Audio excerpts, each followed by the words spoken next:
ఆశ్చర్యకరమైన బైబిల్ పాఠముగా లేవియాకాండము 27వ అధ్యాయం చదువుకుందాము.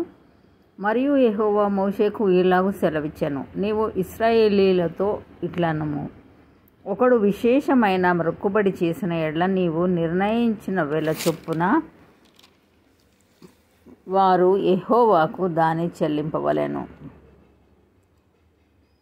నీవు నిర్ణయింపవలసిన వెల ఏదనగా 20 ఏండ్లు మొదలుకొని 60 ఏండ్ల వయస్సు వరకు మగవానికి పరిశుద్ధ స్థలం యొక్క తులం వంటి 10 తులముల వెండి నిర్ణయింపవలెను. ఆడుదానికి 30 తులములు నిర్ణయింపవలెను. 5 ఏండ్లు మొదలుకొని 20 ఏండ్ల లోపల వయస్సు గల మగవానికి 20 తులముల వెలను, ఆడుదానికి 10 తులముల వెలను నిర్ణయింపవలెను.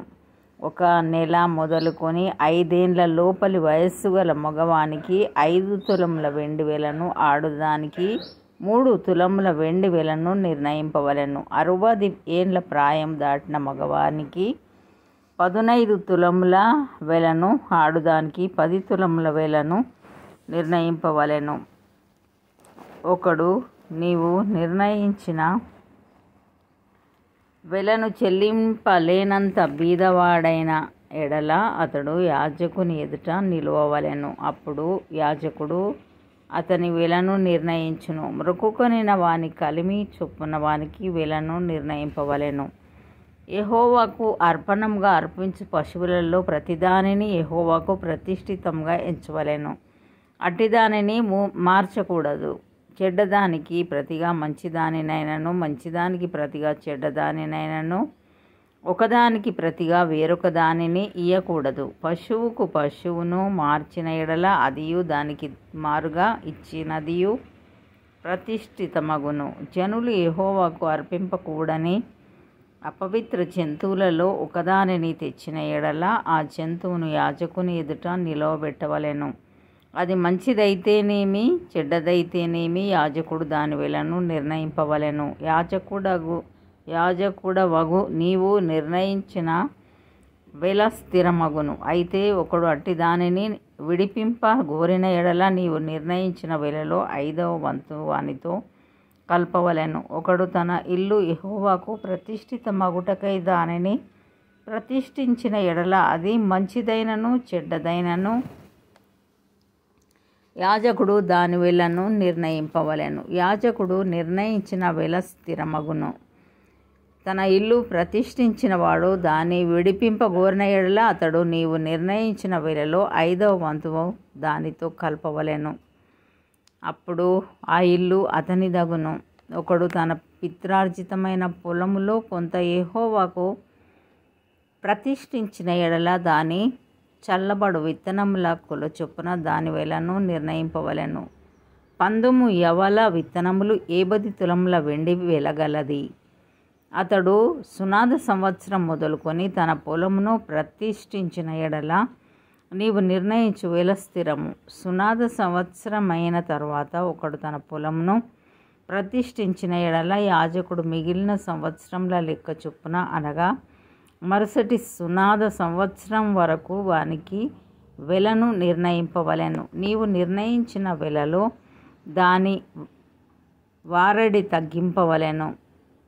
పొలమును ప్రతిష్ఠించిన వాడు దాని విడిపింపగోరిన ఎడల నీవు నిర్ణయించిన వెలలో 5వ వంతును అతడు దానితో కలపవలెను. అప్పుడు అది అతనిదగును. అతడు ఆ పొలమును విడిపింపని ఎడలను వేరొకనికి దాని అమ్మిన ఎడలను మరి ఎన్నటికి దాని విడిపింప వీలు కాదు. ఆ పొలము సునాద సంవత్సరంన విడుదల కాక అది ప్రతిష్ఠించిన పొలము వలె యెహోవాకు ప్రతిష్ఠితమగును.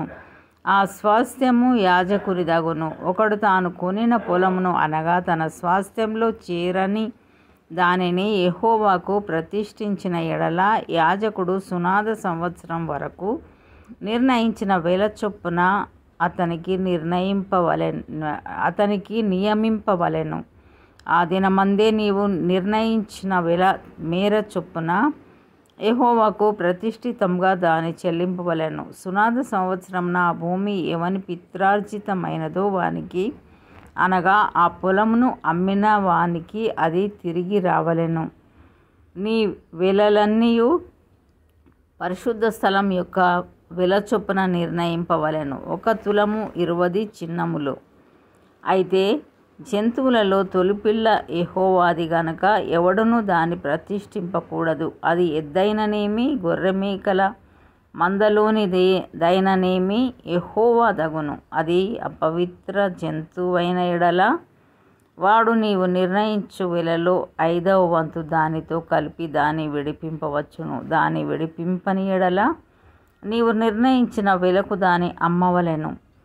అయితే మనుషులలో గాని జంతువులలో గాని స్వాస్థ్యమైన పొలములలో గాని తనకు కలిగిన వాటన్నిటిలో దేనినైనను ఒకడు యెహోవాకు ప్రతిష్ఠించిన ఎడల ప్రతిష్ఠించిన దానిని అమ్మకూడదు, విడిపింపను కూడదు. ప్రతిష్ఠించిన సమస్తము యెహోవాకు అతి పరిశుద్ధంగా ఉండును. మనుషులు ప్రతిష్ఠించు వాటిలో దేనినైనను విడిపింపక హతము చేయవలెను. భూధాన్యములలోనేమి వృక్షఫలములోనేమి భూఫలములన్నిటిలో 10వ భాగము యెహోవా సొమ్ము. అది యెహోవాకు ప్రతిష్ఠితమగును. ఒకడు తాను చెల్లింపవలసిన 10వ భాగములలో దేనినైనను విడిపింపగోరిన ఎడల దానిలో 5వ వంతును దానితో కలపవలెను.